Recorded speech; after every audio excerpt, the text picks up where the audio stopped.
18 आपत्तियां दर्ज कराकर तहसीलदार के कार्यालय में रात चुपचाप भेजी गई।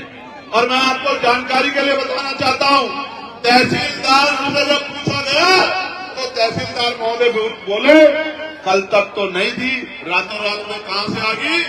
एक ही नाम से 100 आपत्तियां, एक बूथ में 100 वोट काटने की तैयारी, यही ऐसे SIR है जिसके खिलाफ हम लोग आंदोलन कर रहे थे कि SIR के नाम पे कमजोर वर्गों के वोट काटने का काम ये मनुवादी सरकार भारतीय जनता पार्टी की करेगी।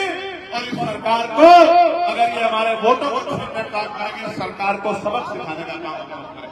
प्यारे साथियों, आप महसूस करो, मैंने आपको बताया कि वोट के अधिकार से आपको क्या मिला है, लेकिन आप महसूस करो कि आपके वोट को चुपचाप कैसे काटा जा रहा है। जिस व्यक्ति के नाम से आपत्ति दर्ज की गई, आपको जानना अचरज होगा कि जब उस व्यक्ति को बुलाया गया तो उसने कहा कि भाई मैंने तो कोई आपत्ति नहीं दर्ज कराई, मैंने तो कोई फार्म ही नहीं भरा, मेरे साइन भी नकली है, मेरी पासबुक से मिलवा लो, मेरे और डॉक्यूमेंट से मिलवा लो, मेरे आधार कार्ड से मिलवा लो, मेरे साइन ही नहीं है। इसका मतलब SIR की आड़ में भारतीय जनता पार्टी की सरकार अपने वोट विरोधी वोटों को, जिनमें दलित, पिछड़े, मुसलमान, आदिवासी वोटर हैं, ईसाई भाई हैं, उनके वोटों को काटने का काम कर रही है। मैं चैलेंज करके कहना चाहता हूं मुख्यमंत्री से, प्रधानमंत्री से, वो दिन चले गए कमजोर वर्गों के लोगों पर जुल्म होता था, उनके अधिकार छीनते थे, वो चुपचाप देखते थे। अगर यह न्यायपूर्ण प्रक्रिया रोकी नहीं गई तो दिल्ली का चक्का जाम कर देंगे हम लोग। मेरी बात को आप याद रखें, गलतफहमी में मत लेना, गलतफहमी में मत लेना। सरकार के लोगों कभी गलतफहमी में हो, गलतफहमी दूर कर लो। ये वोट मांगने से नहीं मिली, बाबा साहब अम्बेडकर के 4 बच्चों कुर्बानी से मिली है। एक भी वोट कटने नहीं देंगे, मेरी बात को याद रखना। और जो अधिकारी सम्मिलित होगा, राजकाज बदलेगा, और बिना राजकाज बदले भी जो अधिकारी सम्मिलित होगा उसके दफ्तर के बाहर ऐसे धरना देने का काम करेंगे, उसको बताने का काम करेंगे कि आपको संविधान का उल्लंघन नहीं करना चाहिए। प्यारे साथियों, वोट आपका संवैधानिक अधिकार है, ये आपसे कोई नहीं छीन सकता है। इसलिए कह रहा हूं नौजवानों को, जो नौजवान बहुत नारे लगाते हैं, उनको जाके अपने वोट की रक्षा करनी है, माँ बहनों के वोट की रक्षा करनी है, अपने अड़ोसी पड़ोसी की वोट की रक्षा करनी है, अपने क्षेत्र की वोट की रक्षा करनी है।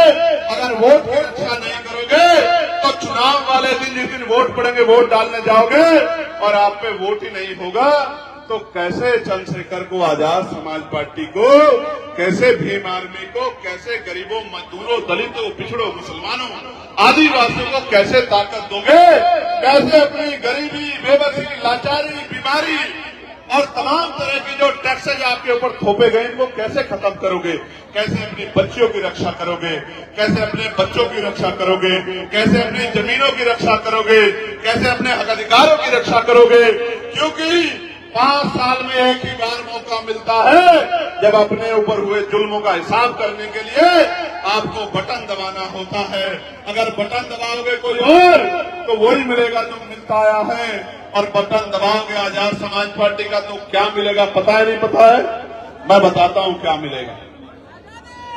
2000 रुपए नहीं मिलेंगे, 5 किलो राशन नहीं मिलेगा, मैं गारंटी से कह रहा हूं।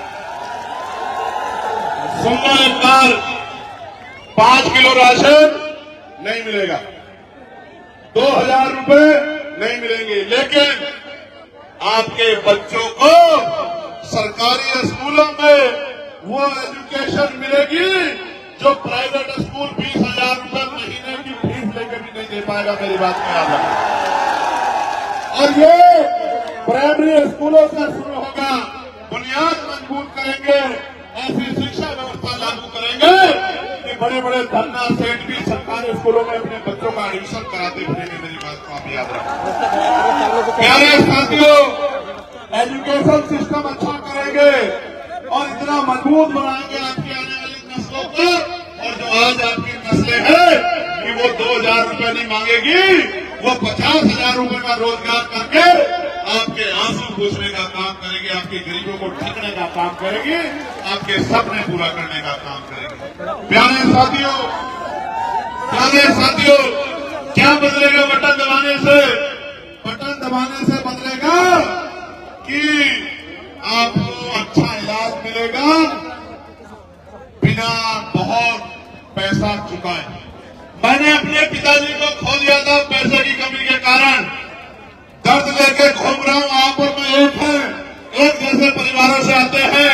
मेरे पास पॉलिटिकल पावर होती उस समय, मेरे पास पैसा होता तो आज मेरे पिताजी घर में बैठ के मेरे इस कार्यक्रम को देख रहे होते और अपने दिल से मुझे आशीर्वाद दुआ दे रहे होते। लेकिन इस बड़े सिस्टम ने, इस लूटमारी ने एक बेटे से उनके हीरो को, उनके पिता को छीन लिया। उसी दिन हमने तय किया था कि जब राजकाज बनेगा ऐसा हेल्थ सिस्टम लागू करेंगे, बड़ी से बड़ी बीमारियां, तमाम टेस्ट, तमाम रिपोर्टें, तमाम इलाज इतने कम पैसे में होगा कि किसी गरीब को अपनी जमीन गिरवी नहीं रखनी पड़ेगी। किसी गरीब को अपने बहन मां को अपने जेवर नहीं गिरवी रखनी पड़ेंगे। किसी बहन बेटी को कर्ज नहीं मांगना पड़ेगा। इस कर्ज को उतारने में 10 साल उनके सर के बाल नहीं उड़ेंगे, उनके चप्पलें नहीं घिसेंगी। मैं वचन देके आपसे कह रहा हूं। चंद्रशेखर आजाद व्यक्तिगत रूप से और आजाद समाज पार्टी संपूर्ण रूप से ऐसी व्यवस्था लागू करेंगे कि अस्पतालों में, प्राइवेट अस्पतालों में लाखों रुपए में ऐसा इलाज नहीं मिलेगा जैसा सरकारी अस्पतालों में करके देंगे। मेरी बात को आप याद रखना। प्यारे साथियों, क्या मिलेगा? प्यारे साथियों, बटन दबाने से मिलेगा। अभी गुजरात में 2 दिन पहले एक दलित समाज का दूल्हा बारात निकाल रहा था, घोड़ी पे तलवारों से हमला करके मारा, पीटा। यहाँ उत्तराखंड में दीपक नाम का हमारा साथी, मेरी परसों से बात हुई, वो गुंडागर्दी को रोकने के लिए आगे आया तो पुलिस ने दबाव बनाकर झूठा मुकदमा उसी के खिलाफ करा दिया। गरीबों को जो जमीनें मिली थी उन जमीनों पे भूमाफियाओं ने कब्जा कर लिया। कब साढ़ में आपकी बच्ची को दरिंदे उठा ले गए, उसकी बहादुर शेरनी मां ने रोकने का काम किया तो फरसे से उसको काट कर मार दिया। सोनू कश्यप मेरे भाई को, सोनू कश्यप को जिंदा जला दिया, चंद पैसों के लिए जिंदा जला दिया। और जब मैं मिलने गया पुलिस की बाड़ लगा के मुझे रोकने का काम किया। अगर बांग्लादेश में एक दलित की जान जाती है तो सब रोते हैं। मुझे तो तकलीफ होती है, मैं रोता हूं। मैं तो सरकार से आवाज उठा कहता हूं कि न्याय दिलाओ, लेकिन जब यहां दलितों, पिछड़ों, आदिवासियों का दमन होता है तो कोई नहीं बोलता। एनसीआरबी का डाटा कहता है कि लाखों महिलाओं से रेप